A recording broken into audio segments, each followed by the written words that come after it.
ദാനധർമ്മം ഒന്ന് ശീലമാക്കിയാലോ? പലപ്പോഴും നമ്മൾ ദാനധർമ്മങ്ങൾ ചെയ്യാറുണ്ട്. ഒരുപാട് ആളുകളെ സഹായിക്കാറുണ്ട്. എന്നിരുന്നാലും ഈ റമദാനിലെ അവസാനത്തെ പത്തിൽ ഒന്നുകൂടെ സൂക്ഷ്മമായി ഏറ്റവും വേണ്ടപ്പെട്ട ആളുകൾക്ക് നമ്മുടെ ദാനം എത്തുന്നുണ്ടോ, ധനം എത്തുന്നുണ്ടോ എന്നതിനെക്കുറിച്ചൊരു വിചിന്തനം അനിവാര്യമാണ്. നമ്മൾ നമ്മളെ പണം ചെലവഴിക്കുമ്പോൾ ആർക്കാണ് കൊടുക്കുന്നത്, അതിൻ്റെ ആവശ്യം എത്രത്തോളം വലുതാണ് എന്നതിനെക്കുറിച്ചൊരു കൃത്യമായിട്ടുള്ള ബോധ്യം നമുക്കുണ്ടാവണം. പ്രത്യേകിച്ച് നമ്മൾ നോമ്പെടുത്ത് നോക്കുമ്പോൾ ഒരുപാട് ഭക്ഷണം കിട്ടാത്ത ആളുകളുണ്ടാവും. അവരെ നോമ്പ് തുറപ്പിക്കാൻ വേണ്ടി നമ്മൾ നമ്മുടെ ധനം ചെലവഴിക്കുന്നുണ്ടോ? പലപ്പോഴും നമ്മുടെ നോമ്പ് തുറകൾ സ്ഥിരമായി ഭക്ഷണം കിട്ടുന്ന ആളുകളെ തന്നെ വീണ്ടും വിളിച്ച് ഭക്ഷണം കൊടുക്കുന്ന ഒരു സമ്പ്രദായമാണ്.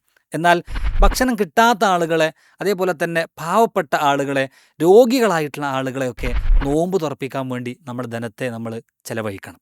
അതേപോലെ തന്നെ ഈദ് പുടവ, പാവപ്പെട്ട കുട്ടികളുണ്ടാവും. ഒരു നേരത്തെ വസ്ത്രം പോലും വാങ്ങാൻ പറ്റാത്ത കുറേ കുട്ടികൾ.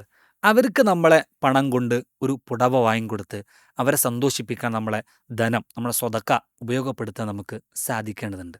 മൂന്നാമത്തത്, നമ്മൾ മരുന്ന്, അതേപോലെ തന്നെ ആരോഗ്യപരമായിട്ടുള്ള കുറേ പ്രശ്നങ്ങൾ, അല്ലേ, രോഗം കൊണ്ട് കഷ്ടപ്പെടുന്ന ആളുകൾ, അവർക്ക് നമ്മളെ പണം എത്തുന്നുണ്ടോ? നമ്മളൊരു നേരത്തെ മരുന്ന് വാങ്ങിക്കൊടുക്കാൻ, അതേപോലെ തന്നെ ഭക്ഷണം വാങ്ങിക്കൊടുക്കാൻ, അതേപോലെ തന്നെ അവരുടെ അക്കമഡേഷൻ ചെലവുകൾ വഹിക്കുവാൻ വേണ്ടി, അങ്ങനെ നമ്മുടെ ധനം ചെലവഴിക്കാൻ നമുക്ക് സാധിക്കുന്നുണ്ടോ?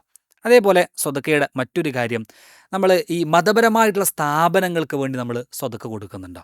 അതായത് ഖുർആൻ പഠിക്കാൻ വേണ്ടി, അതേപോലെ ഹദീസുകൾ പഠിക്കാൻ വേണ്ടി സമയം ചെലവഴിക്കുന്ന കുട്ടികളുടെ അവരുടെ പഠനത്തിൻ്റെ ഉന്നതിക്ക് വേണ്ടി, സ്കോളർഷിപ്പ് ആവട്ടെ, എല്ലാ സ്ഥാപനത്തിൻ്റെ ചിലവുകളാകട്ടെ, അതിനു വേണ്ടി നമ്മൾ സ്വതക്ക നമ്മൾ ഉപയോഗിക്കുന്നുണ്ടോ?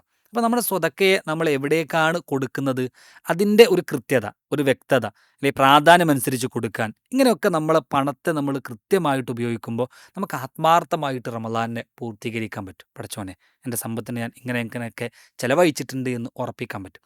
അള്ളാഹുവിന് കടം കൊടുക്കുന്നവരാരുണ്ട് എന്നതാണ് സ്വതക്കയെക്കുറിച്ച് ഖുർആൻ പറഞ്ഞത്. സ്വതക്ക ചെയ്യുന്നവൻ അള്ളാഹുവിന് കടം കൊടുക്കാൻ, അങ്ങനെ കടം കൊടുക്കുന്നവന് അള്ളാഹ് ഇരട്ടിയാക്കി കൊടുക്കുന്നു ഖുർആൻ പറഞ്ഞിട്ടുണ്ട്. ഫയുലാഇഫ് ലഹു അളാഫൻ കസീറ.